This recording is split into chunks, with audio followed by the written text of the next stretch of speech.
నమస్తే నేను Santosh welcome to focus అన్నదాత అడుగడుగున దగా పడుతున్నాడు కల్తీ విత్తనాలు నకిలీ పురుగుల మందులు ఎరువుల కొరత ఇవి చాలదన్నట్టు ప్రకృతి వైపరీత్యాలు అన్నీ తట్టుకుని నిలబడిన రైతుకు పంట చేతికొచ్చిందనే ఆనందం అట్టే మిగలడం లేదు మార్కెట్లో గిట్టుబాటు ధర రాక డీలా పడిపోతున్నాడు తెలుగు రాష్ట్రాల్లో కర్షకుల కష్టాలపై ఎన్టీవీ స్పెషల్ ఫోకస్ వరంగల్ జిల్లా పేరు వినగానే కాకతీయ రాజుల గొలుసుకట్టు చెరువులు గుర్తొస్తాయి దేవాదుల ఎస్ఆర్ఎస్పీ ప్రాజెక్టుల నుంచి కాలువల ద్వారా నీరొస్తుంది కానీ కల్తీ విత్తనాలు ప్రకృతి వైపరీత్యాలతో రైతు కుదేలవుతున్నాడు బక్క చిక్కిన రైతును రాబందుల్లా పీకు తింటున్నారు దళారులు ఉమ్మడి వరంగల్ జిల్లాలో రైతుల కష్టాలపై ఎన్టీవీ రిపోర్ట్ గొలుసుకట్టు చెరువులు కాకతీయ కాలువ 18 లక్షల ఎకరాల సాగు భూమి 20 లక్షల మంది రైతులు వ్యవసాయమే జీవనాధారం ఉమ్మడి వరంగల్ జిల్లా ముఖ చిత్రమిది కాకతీయ రాజుల కాలంలో నిర్మించిన చెరువులు కుంటలు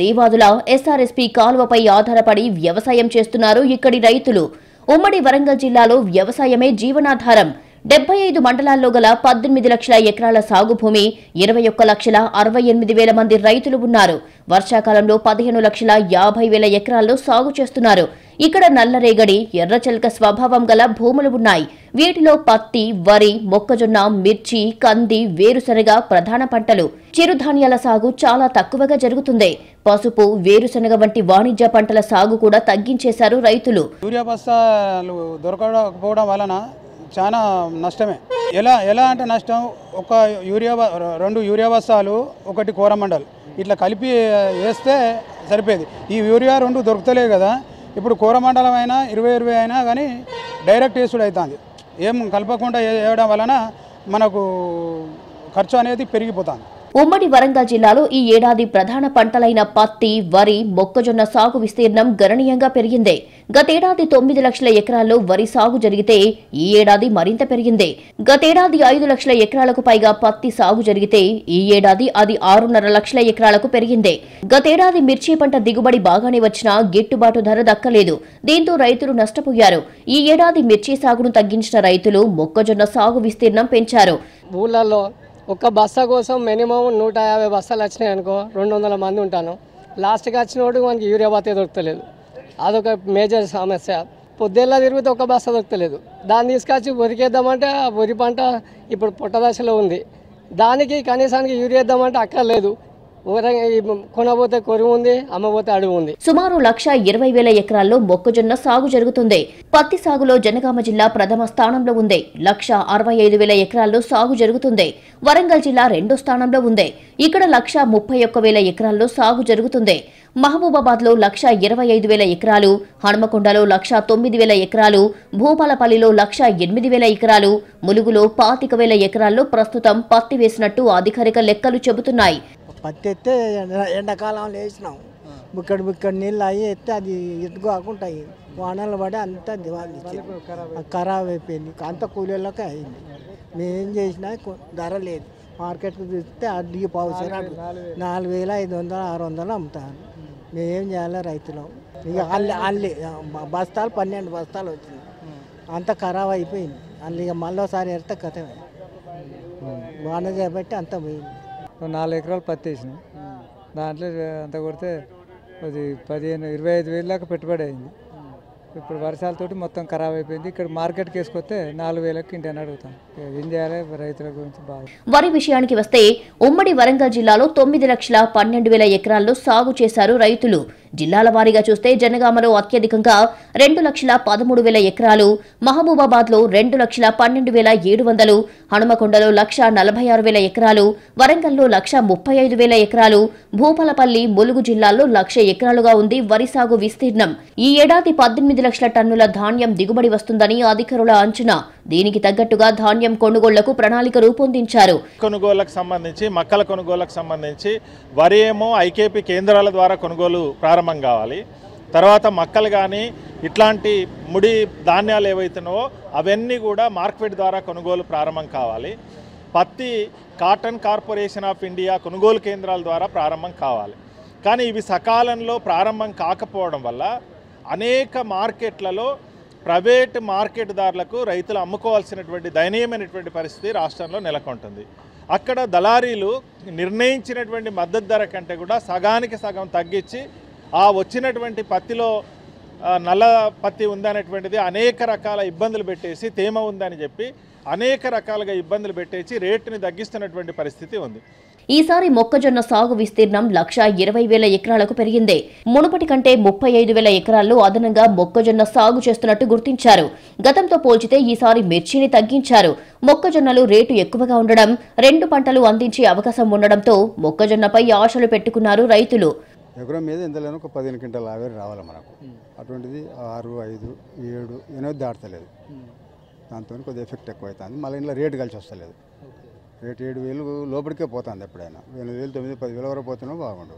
వేరే 6,000, 5,000, 4,000 అంటే మంచిగా ఏంటి కూలతోనే సరిపోతలేదు.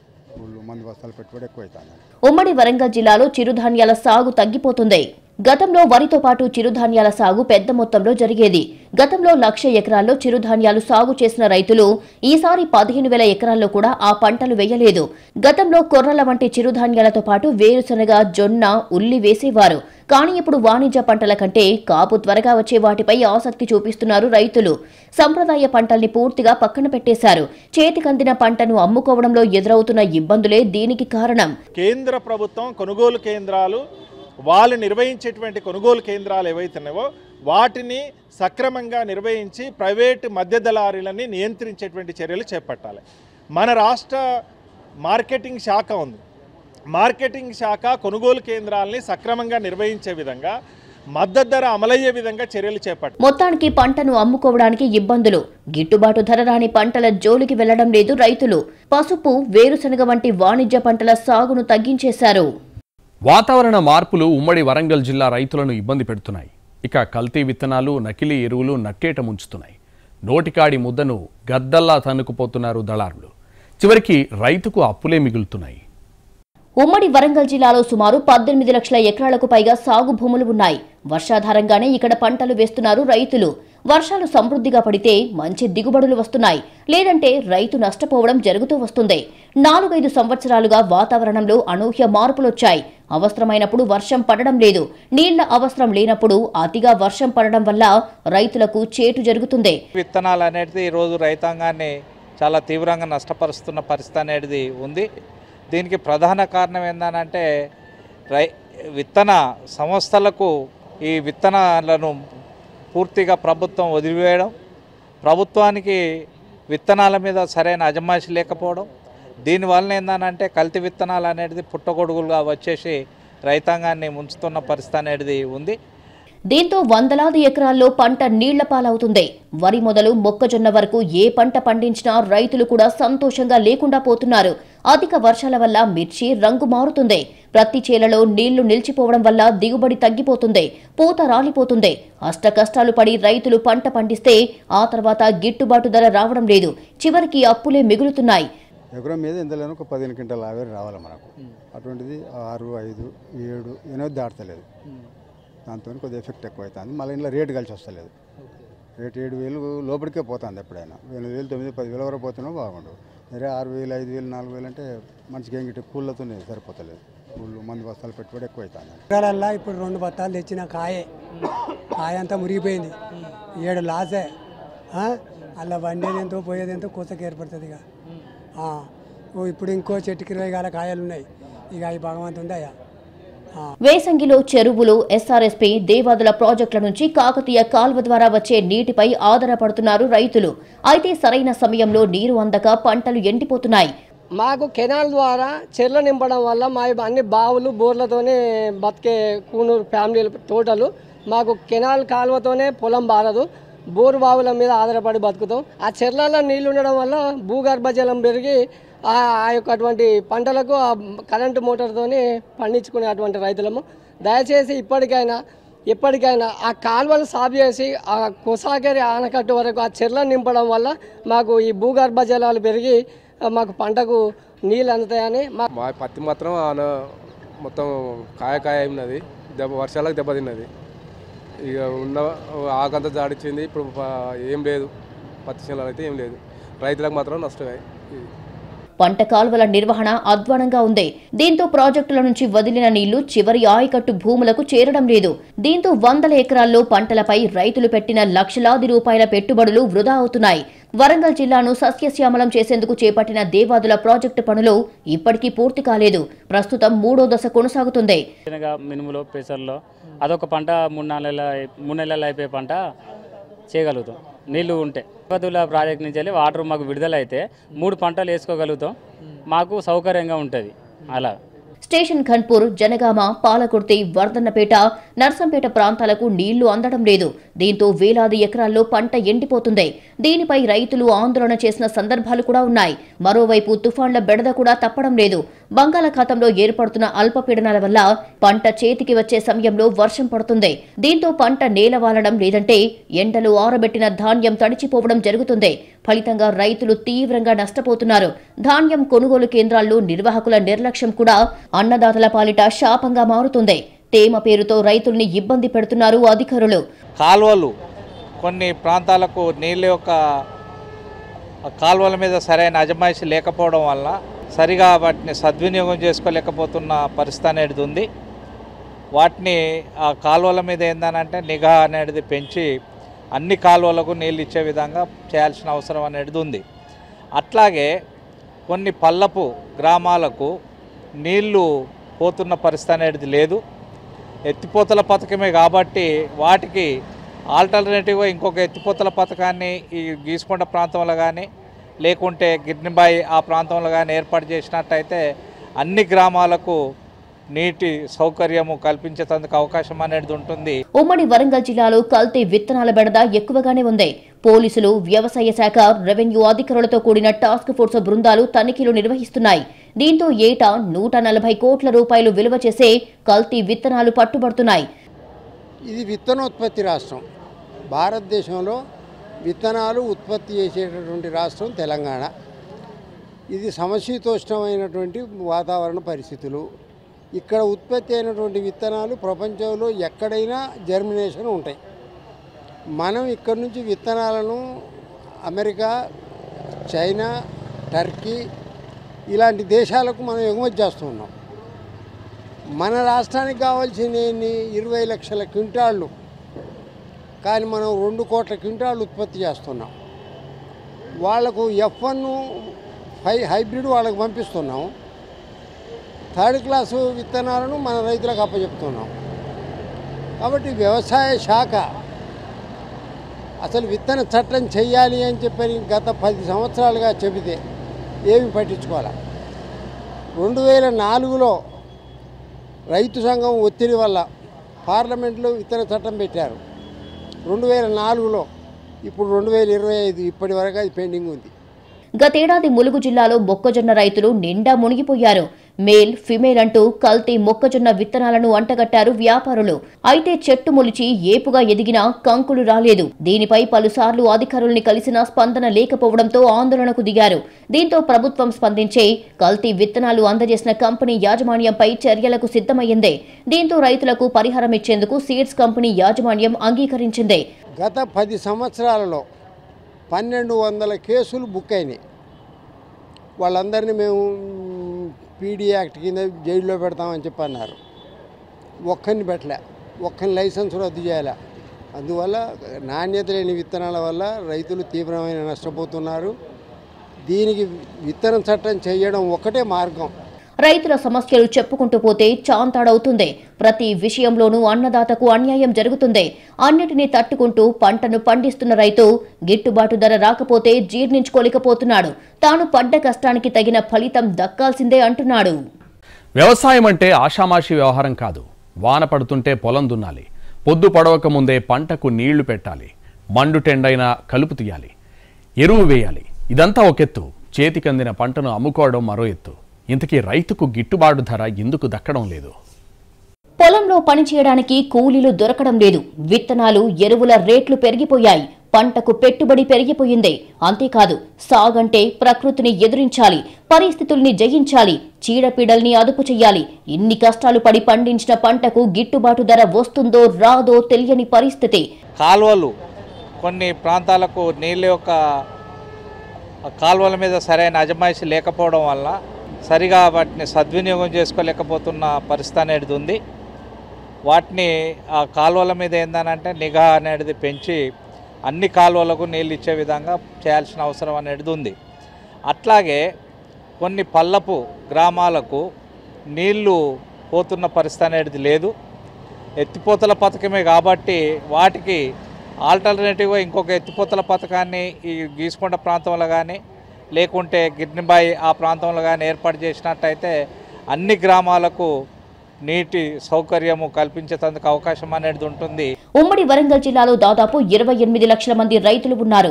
పంట ఏదైనా వీళ్లంతా ఇబ్బంది పడేది మాత్రం ఒక్క విషయంలోనే, అదే పంట అమ్ముకోవడం. కొనబోతే కొరువు ఉంది, అమ్మబోతే అడుగు ఉంది. ఉమ్మడి వరంగల్ జిల్లా వ్యాప్తంగా 18 వ్యవసాయ మార్కెట్లు ఉన్నాయి.